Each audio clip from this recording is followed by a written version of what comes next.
بسم اللہ الرحمن الرحیم۔ محترم ناظرین السلام علیکم۔ آج میں اللہ سبحانہ تعالیٰ کا نام الاول لے کر آپ کی خدمت میں حاضر ہوئی ہوں۔ الاول سب سے پہلے اللہ تعالیٰ قرآن مجید میں ایک بار اپنے آپ کو الاول کہتے ہیں۔ الاول وہ ہے جس کی نہ ابتدا ہے اور نہ انتہا، اس سے پہلے کوئی نہیں، وہ خود موجود ہے، سب کچھ اس کی طرف سے آتا ہے اور وہی ہے جو کچھ ہوا اس کا سبب۔ لسانی اعتبار سے الاول کا مطلب وہ ہے جو دوسروں پر سبقت لے یا آگے بڑھے، وہ جس کے وجود کی کوئی ابتدا نہیں ہے اور جو ہر چیز سے پہلے بغیر کسی حد کے موجود ہے۔ الاول سب سے پہلے ہونے کا مستحق ہے، جب سے وہ موجود تھا، جب اس سے پہلے یا اس کے ساتھ کچھ بھی نہیں تھا۔ یہ سب اسی معنی کی طرف اشارہ کرتے ہیں جیسا کہ رسول اللہ صلی اللہ علیہ وسلم نے فرمایا، اے اللہ تو ہی اول ہے اور تجھ سے پہلے کوئی چیز نہیں۔ سورۃ الحدید آیت نمبر 3 میں الاول خود فرماتے ہیں وہ سب سے اول اور سب سے آخر ہے اور اپنی قدرت کے اعتبار سے ظاہر ہے اور اپنی ذات کے اعتبار سے پوشیدہ ہے اور وہ ہر چیز کو خوب جاننے والا ہے۔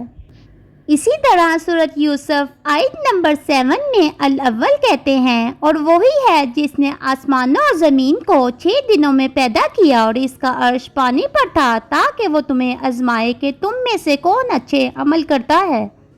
رسول اللہ صلی اللہ علیہ وسلم نے فرمایا، اللہ تھا، اس کے سوا کوئی چیز نہیں اور اس کا عرش پانی پر تھا، اس نے ہر چیز کو کتاب میں لکھا اور اسی نے آسمانوں اور زمین کو پیدا کیا۔ آیت اور حدیث دونوں بیان کرتی ہیں کہ اللہ ذوالجلال کا عرش پہلے پانی پر تھا اور پھر آسمان اور زمین بنائے گئے، اور پھر یہ کہ ہمیں اللہ کو اپنی زندگی میں اول بنانا چاہیے۔ ہم جانتے ہیں کہ اللہ سب سے پہلے ہے، لیکن کیا آپ واقعی اسے اپنی روزمرہ کی زندگی میں اول بناتے ہیں؟ رسول اللہ صلی اللہ علیہ وسلم نے فرمایا، جو شخص آخرت کو اپنا مشغلہ بنا لیتا ہے، اللہ تعالیٰ اس کے دل میں بے نیازی پیدا کر دیتا ہے، اس کے معاملات کو سمیٹ لیتا ہے اور دنیا کی زندگی اس کے پاس آتی ہے باوجود اس کے کہ اس سے بے نیاز ہو۔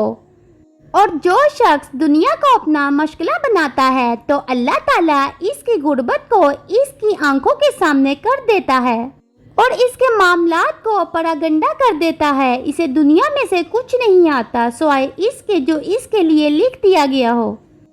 کیا آپ صرف ان کپڑوں کے بارے میں سوچتے ہیں جو آپ پہنیں گے، آپ جو کھانا کھائیں گے، آپ جو شاپنگ کریں گے، اور ان دوستوں کے بارے میں جو آپ اس دن ملیں گے، یا اس بارے میں کہ آپ اپنی نماز کو وقت پر کیسے پڑھیں گے اور آپ روزانہ قرآن کا حصہ کیسے پڑھیں گے، اس کے احکام کو پورا کرنا اور جس چیز سے اس نے منع کیا ہے اس سے دور رہنا آپ کے دن کی سب سے بڑی فکر ہونی چاہیے۔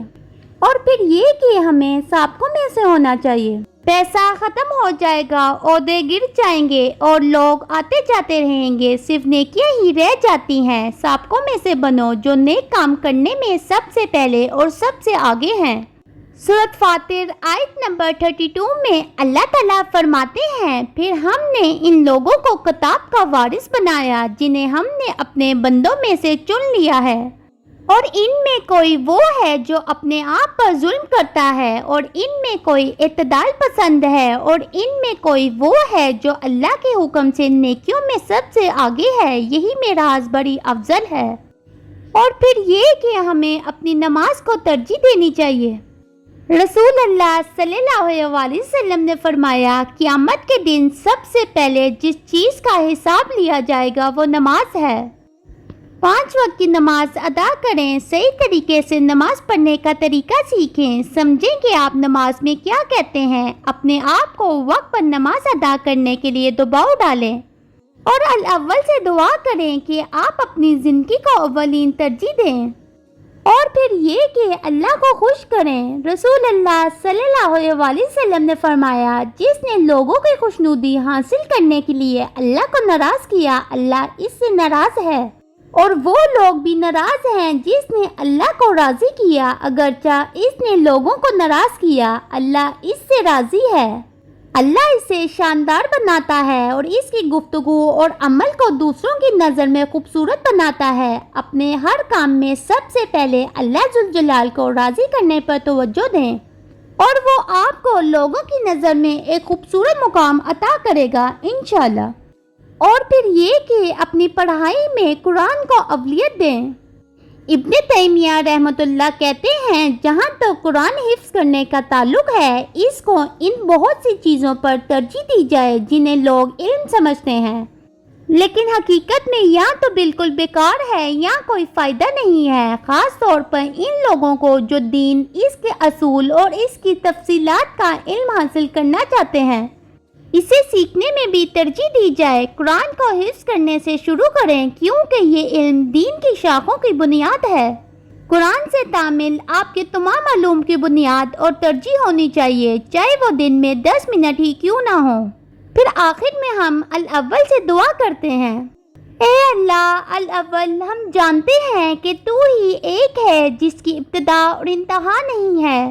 ہماری رہنمائی فرما کہ ہم اپنے ایمان اور اپنے اعمال میں سب سے پہلے تیری رضا حاصل کریں۔ اے اللہ، ہماری نمازوں کو ترجیح دینے میں ہماری مدد فرما۔ اے اللہ، ہمیں اپنی کتاب سے محبت اور قربت سے آراستہ فرما اور ہمیں سابقوں میں سے بنا۔ آمین یا رب العالمین۔